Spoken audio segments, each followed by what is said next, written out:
So, this week on the Impact Sessions, I'm delighted to invite Paul Lillywhite from Lillywhite Consultancy Limited as my guest. Welcome to the Impact Sessions, Paul. Morning, Nick. Thank you. Okay, well, what I thought I would title this week is The Power of Understanding the People in Your Business. You're very much a people person, you're very much a science behind the people person, and you've got a lot of experience and skills I think that our audience would benefit from understanding and hearing about, if that's okay. Yeah, no problem. Yeah. Excellent. Let's crack through a few questions. So you introduce your services as working to maximise the effectiveness of your people. Do you want to expand on what that means and what engaging your services would do around that then? Yeah, certainly. It really starts a long time before I learnt about psychometrics. I went into my father's firm when I was 15. Right. And when you go into a family business at that age, if you don't respect other people, you can have a little bit of a problem. And that was certainly the case. So I've always learnt from a very early age that you need to be able to modify your behaviour sometimes, perhaps bite your lip occasionally. Mm-hmm. And that takes skill and practice. My last 17 years with a psychometric provider has meant that I've gotten to understand the science behind that. And so when you're in business, and I did 17 odd years retail selling. Right. Yeah. Wow, tough gig. You learn to be able to swing with the punches a little bit. And that's really where it comes from. So maximising the potential people. I don't believe that anybody gets out of bed in the morning thinking, I'm going to come and do a rubbish day at work. I don't think that's their intention. But things happen, situations happen. There's always going to be a reason behind it. And my job with the clients I'm working with is to understand really what makes those people tick.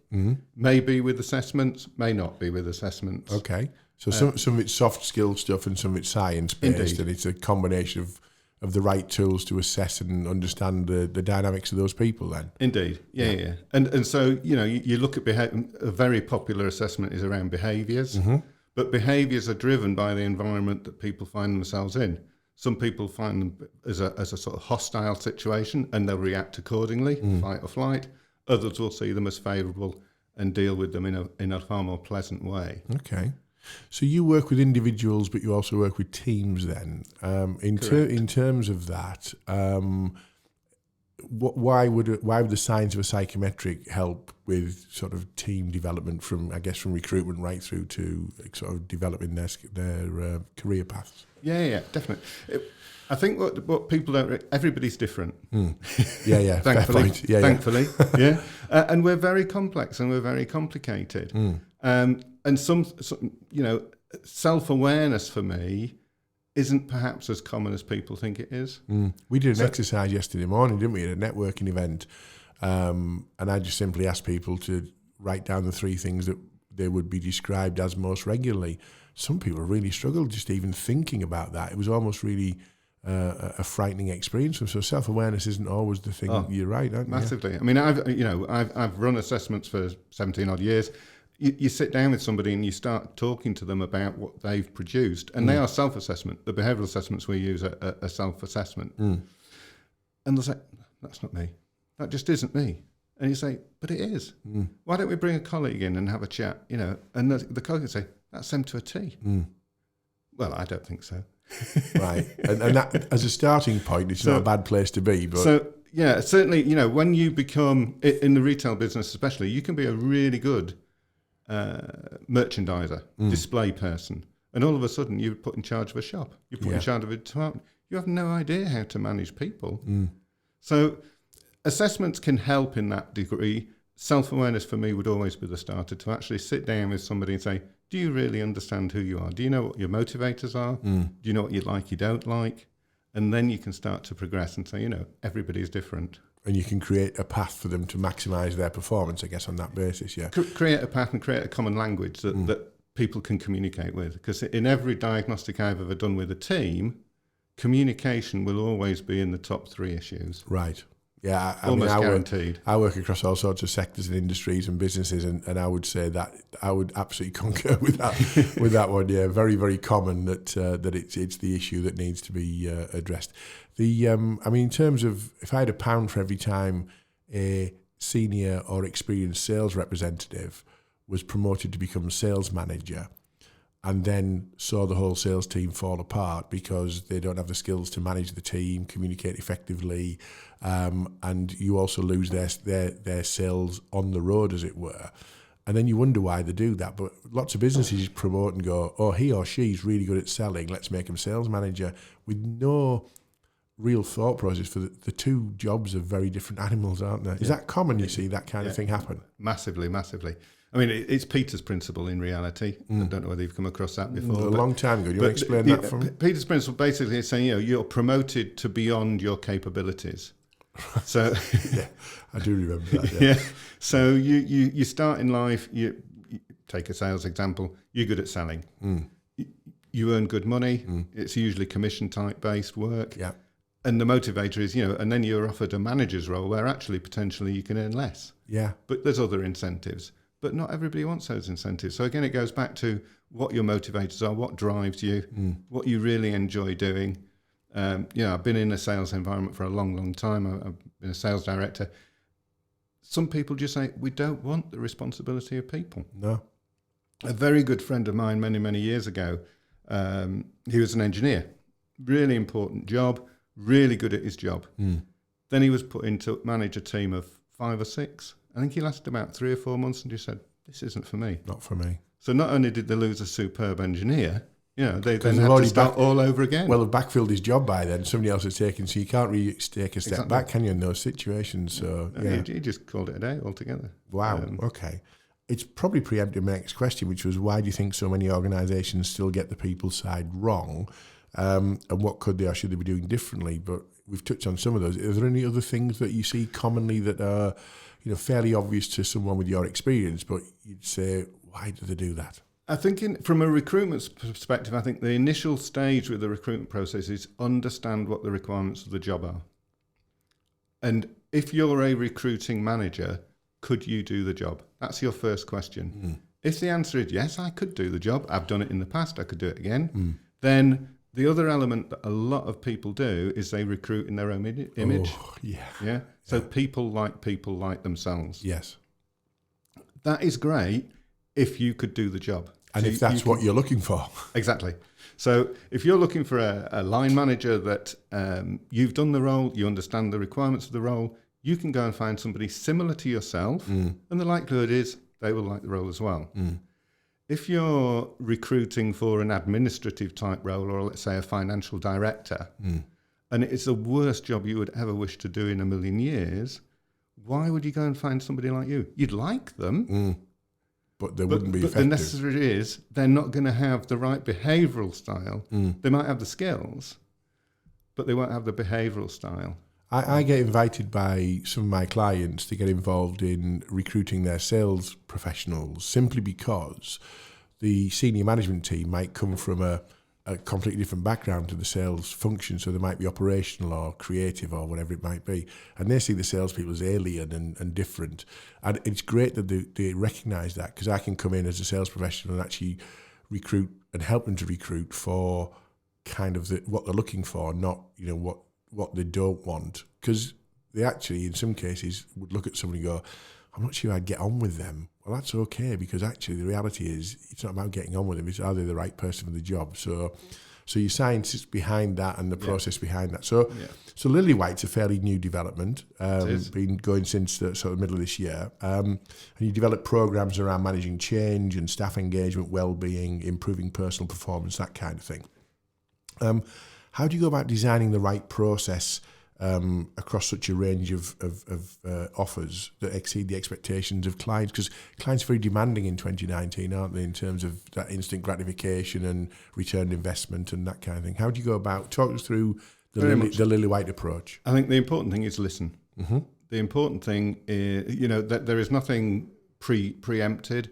I will sit down with the client, I'll have a conversation, I'll get to understand what they're looking for doing, what they're wanting to achieve, what their expectations are, who the group is. You know, different. You talk about salespeople; they're very different to telesales, for example, inbound, outbound. It's a different personality. It's a different style. So it's about sitting and listening, which for a lot of salespeople is quite hard. Yeah, true. 2 ears, one mouth, but they kind of got that the wrong way around. Yeah. It's about listening. It's about asking the right questions, and then it's about going away and formulating a plan, whether it be a one-day project, whether it be over 6 months, 6 days, 10 days, whatever it might be, and develop it accordingly. Okay. What is there any suspicion still around the science, the psychometric stuff? When you say to somebody who's been quite traditional about their approach to recruitment, development, personal development plans, those kind of things, say, well, actually, I'd like to throw some psychometric into the mix. Do you get reactions that are still a bit odd in 2019? One of the reasons I set this business up, Nick, was it's frightening how many people use assessments but don't fully understand what their value is. So they'll get an assessment, they'll get a written report, and it will say things that, nothing is 100% accurate. And I think that's very important when you look at things. It's not an exact science. There are grey areas. And somebody may read it, and for example, an often trait is it may say that individual is stubborn. They don't like the word stubborn. They like strong-willed. They like persistent. Plain spoken and all that. Yeah, but stubborn is just a little bit too far. So if they just read that, it can be misconstrued, and they can just say, that isn't for me. That assessment is not accurate. My role is to actually have the conversation, to ask the question, say, okay, you are persistent though. Yeah, certainly I am. Yeah, so, okay, so another word for persistent, another word for strong-willed may be stubborn. It's a word. Yeah. But out of the 9-10 pages of this document that we've now got in front of us, how much of it do you agree with? 80%. Brilliant. Okay. But they were stuck on the word stubborn. If they were just reading the report themselves, their natural reaction is, that's not me, the rest of it's rubbish. Yeah. I have had people say, this is rubbish for one word. Wow. I don't believe in this document for one word. Wow. Okay. There's a little bit of education to go into that process, isn't there? Very much so. As part of what you're doing for your business, obviously you're delivering for clients. Are you on some kind of mission yourself to educate people about science-based sort of evaluations anyway? Are you an advocate for the sector and the industry then? I'm a one-man band, but in reality, I'm very passionate about making sure that people get the best value for what they do. They're not free. Yeah, you can get free ones. The information that they give will be limited, I guess. And also dangerous if they are just used by somebody inexperienced or not qualified in how those reports are presented, because then you get the situation, don't you, where people have a disagreement on one element of it and the whole thing's sort of thrown out with the bathwater, really. So indeed. And I think the other element, Nick, is it's very important that it's part of a process. Psychometric assessments, whether it behavioural, whether it emotional, whether it ability. The ability one often scares a lot of people away. But is that a step too far for people to be self-aware to that level then, do you think? The interesting thing is the quicker learners usually know. So they love when you're feeding back to them. The slower learners see it as a problem. And it isn't a problem. It just, it's the old analogy of let's say a Morris Minor and a Ferrari. One goes a lot quicker than the other. They can go both from London to Leeds. Yeah. Just get there slower. Yeah. It doesn't matter.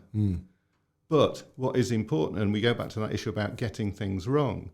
If you are somebody who learns quickly and you have a certain behavioural preference that doesn't deal with, or you're quite impatient, you don't always realise that the person that you're working with takes that little bit extra time.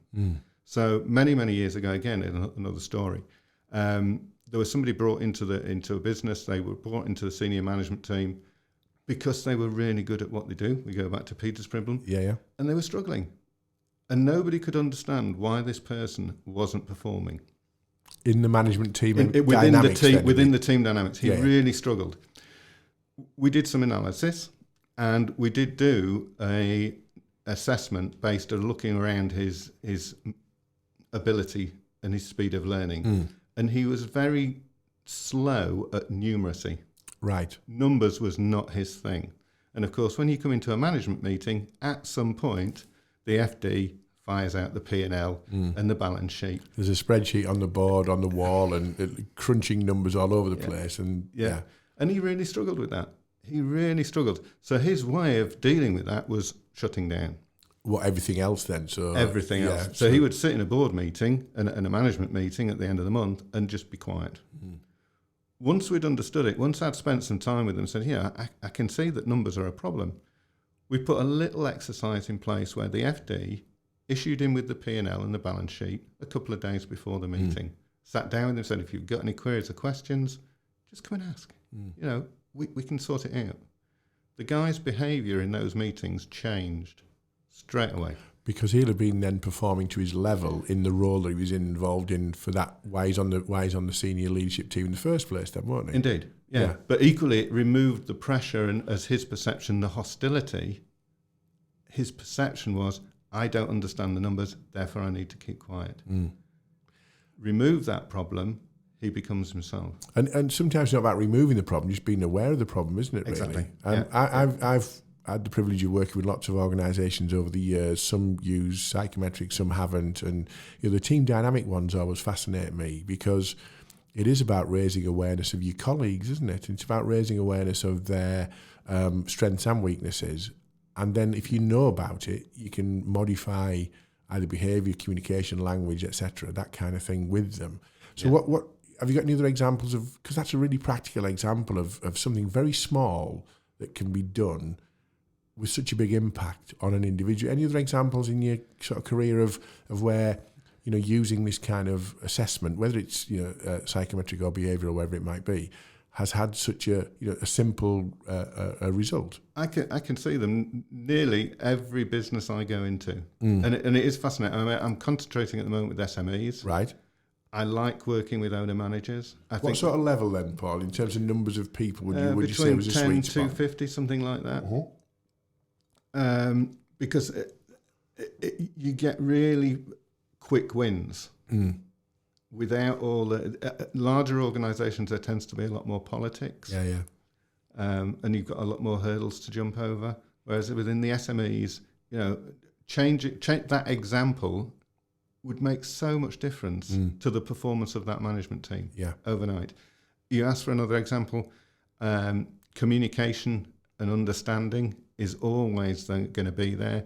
I had some work with a management team a few years ago where 9 out of the 10 sat around the table were very dominant profiles. Wow, well, alpha male and alpha female. They were very direct, male and females, but they were very direct, they were very competitive, they were very challenging. The reason I was sat there, the MD actually said to me, when we were having the conversation about, why do you want to run this program?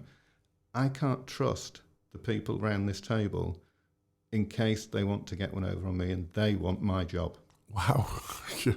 That's not a culture for growth, is it, really, you'd say? They want my job. So I say, okay, let's get them together. Let's have this understanding. 9 out of the 10, very dominant profiles. The 10th person, we got, we started 9:15. About 9:30, we stopped for a coffee. There was one person in the room, hadn't even said hello, hadn't made any acknowledgement to the process. Came back after coffee and said, look, before we start session 2, I want this gentleman here to tell us who he is, tell us what he does, and let's have a conversation about from his perspective. He was the finance director. Wow. And he was not allowed to speak. And I turned to the MD and said, look, this guy is very important to your operation. Crucial. This guy is very, very important. And there's 9 people around this table not listening and not allowing him to speak. So another, if you want your sort of tips and hints, is if you have somebody like that, they will be afraid. They will not feel comfortable raising their voice above the rest of the room. So as a manager, as a leader, you have a responsibility to say, okay, let's quieten everything down and let's allow everybody in the room to have a voice. And that's facilitating that, isn't it, as well? There's a real skill having somebody externally do that rather than let it evolve naturally, because evolving naturally, you've got 9 powerful voices and 1 not. So that's never going to change unless somebody external facilitates. No, definitely. I mean, I've had scenarios where I've actually had to remove somebody out of the room.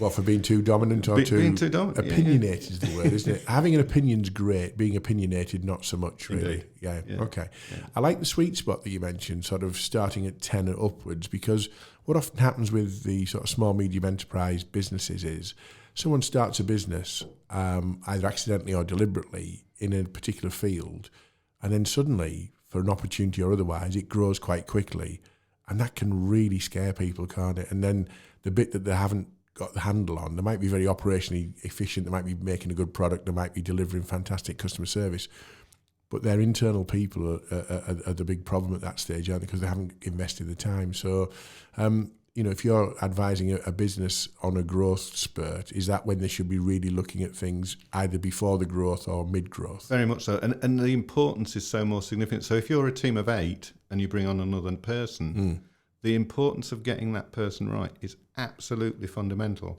If you've got 800 and you bring in another 2 or 3 in, they're going to get lost. And you often find in the larger businesses, you can get little pockets of people that are in their own little world, and they go unnoticed. But in a small business, one, you can't afford it; it's too much. Too much of a risk percentage-wise, isn't it? Really, But equally, the other important thing I would say, when we look at recruiting people into small businesses, there is another sort of pressure in terms of, they've been in a large organisation, they've done really well, they're a professional, they're used to everything. Let's bring them in. But the environment and the culture of a small business, I've worked in family businesses. I started with my father, as I mentioned at the beginning. I've worked in small business, I've worked in large businesses.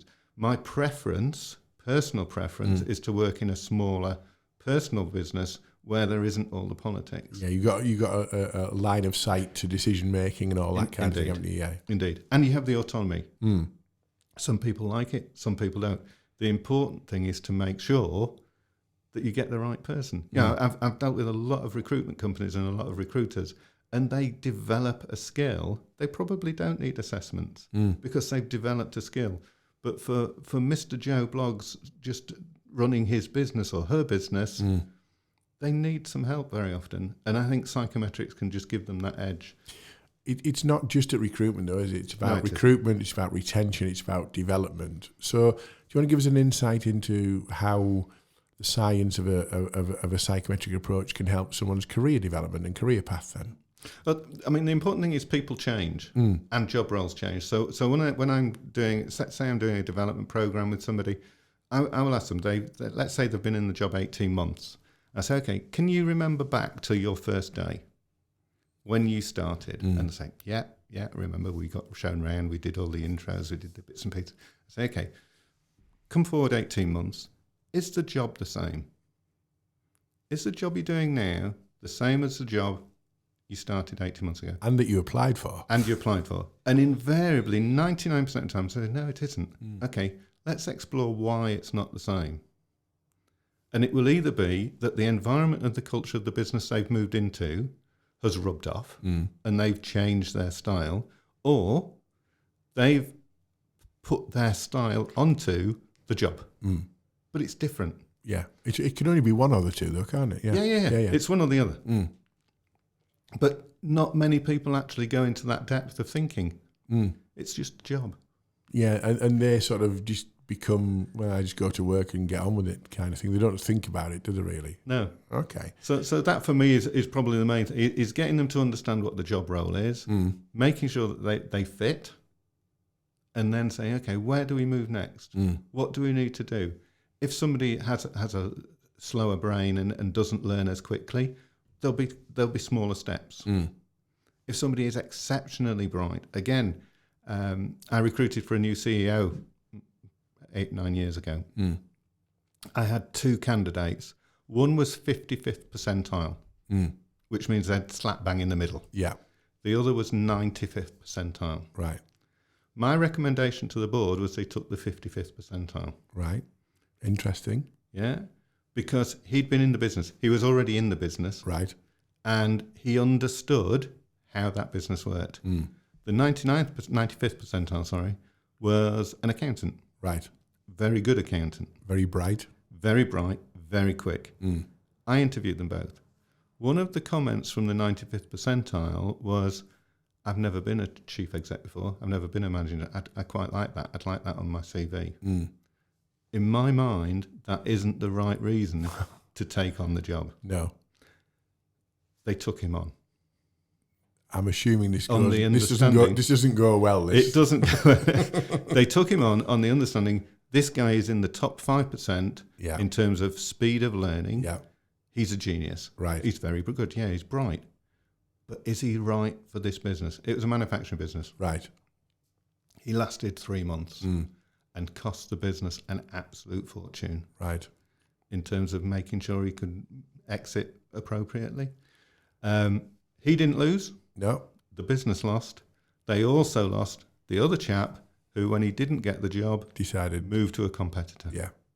I mean, it's a fairly common tale, isn't it? And going back to the sales environment, salespeople always interview well, or should, actually. They should always interview well. They nearly all do.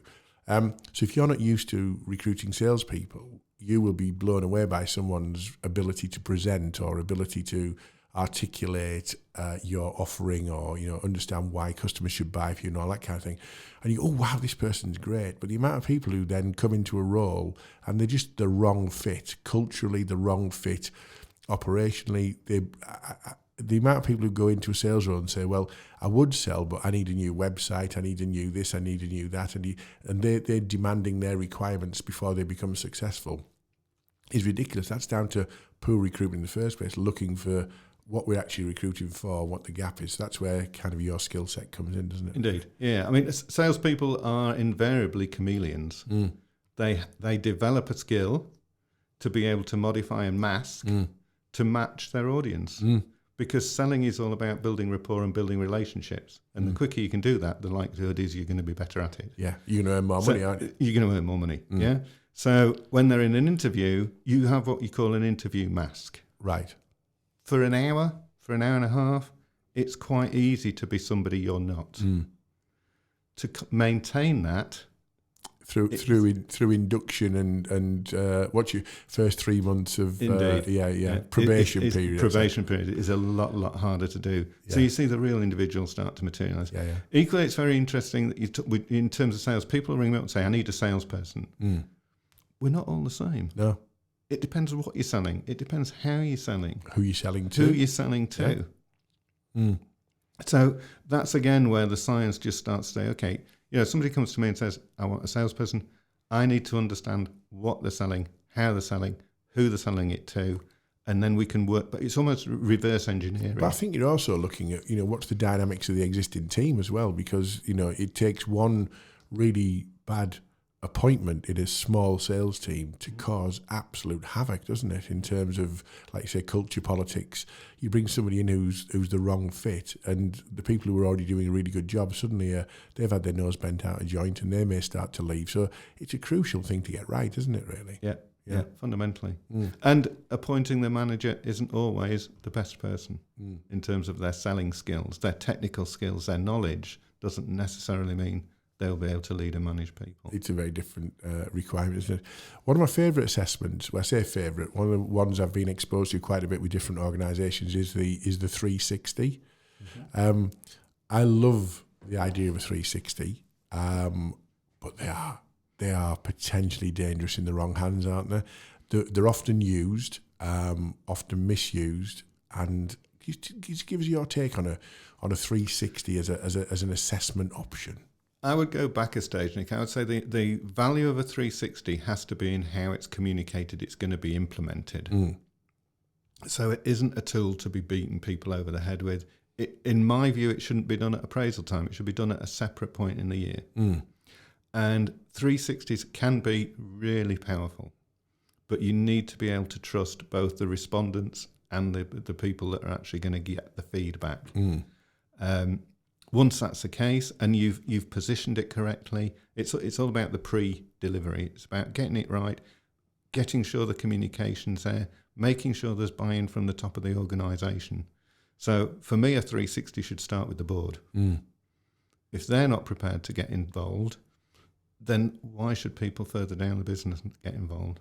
Well, culturally, when I've worked with some big organisations, I've worked at sort of sub-senior leadership team level. I've worked at board level, etc. But when I've worked with sub-senior leadership team level, for example, I've often had the frustration, well, it's okay us doing this, but if they're not doing it, Exactly. there's no point. So I guess you're right, culturally, the 360 needs to be embedded and cascade. I hate the word cascaded, but you know what I mean, cascaded across the organisation. Have you ever seen them being badly used, the 360? Yes. But I've seen assessments generally being badly used. Give us a story for the listeners and viewers about, you know, the worst effects of somebody having a 360 that was badly managed or badly handled. Often with the 360, somewhere in the report, it will say, tell us about the strengths of this individual, tell us about this individual's weaknesses or development needs. Yeah. The worst situation is somebody goes straight to the development needs. Yeah. They get given the document in advance, they flick through it, they go straight to wherever it says, this person needs X, Y, and Z. Yeah. It's just poorly managed and delivered in that sense. So I actually, when I'm delivering 360, I won't issue the report until after the feedback session. Yeah, you're presenting the crux of it, the highlights of it in a controlled environment, aren't you? Really? Correct. Yeah. So I think that would be the main thing for me is the communication, the pre-delivery, and then actually making sure that people get feedback with any assessment. 360 probably more so, but being able to know that there is a conversation to be had, and everybody has development needs. Yeah. Whether you're the MD of a business, a small, medium-sized owner, a department head, or whatever it might be. So let me take you to the senior directors. There's a phrase you use on your LinkedIn profile. It said you work with senior directors at the top of their organisation because it can be a very lonely place sometimes. Yeah. So in your experience, what are the benefits of your approach, and what results can you help to influence with a senior director who may feel, inverted commas, lonely? I've been there. Yeah. You know, when I took my father's business over as the MD of a business of, I think we had about 70 employees, you speak to your accountant, you speak to your bank manager, but on a very formal level. And it's always going to be about how the business is performing invariably. I think the important thing when people come and talk to me is they can put forward their ideas in a safe environment. And that just allows them to perhaps do a little bit of brainstorming, do a little bit of mind mapping. From a person looking outside in, I can challenge in a safe environment. I can say, well, have you thought about this? Have you thought about that? That's an unusual sort of statement. Tell me more. Because they're not opening themselves up to potential weakness in their eyes of their colleagues, I guess, are they? No, very much so. It's a safe environment. It's a protected environment. It's you know, as I say, 30 odd years of business experience in a variety of roles. And the fascinating thing working in the business I was in before is I probably sat in, I don't know, 500-600 different boardrooms. That gives you exposure to a whole load of information and knowledge and expertise and variety of ways of doing things that the smaller SME business owner can come to me and say, well, this is what I want to do, but I'm not quite sure how to get there. And you've absorbed probably the experience of that somewhere else in your career previously, so it's useful. I like the idea of that being the kind of the sounding board or the critical friend or whatever it might be in terms of that lonely place of running a business, because people run businesses accidentally sometimes, don't they? Oh, indeed. They're not. It wasn't part of a career plan. It just happened for all sorts of reasons. So I've got one final question for you. I like to finish the podcast quite often with a bit of a golden bullet type of approach. So what would be the one piece of advice you would give a business owner or a senior management team if you want to develop a high-performing, engaged workforce across their business? Really, really difficult. Right. Really difficult, because they need to understand the business. They need to understand, for me, there's a number of things. It's about meeting the needs of those individuals.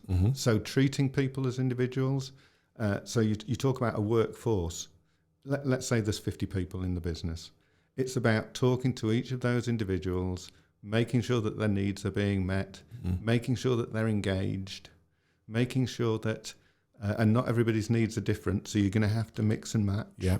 You know, you might find somebody wants an extra day's holiday. You might find somebody wants an extra 50 quid. Yeah.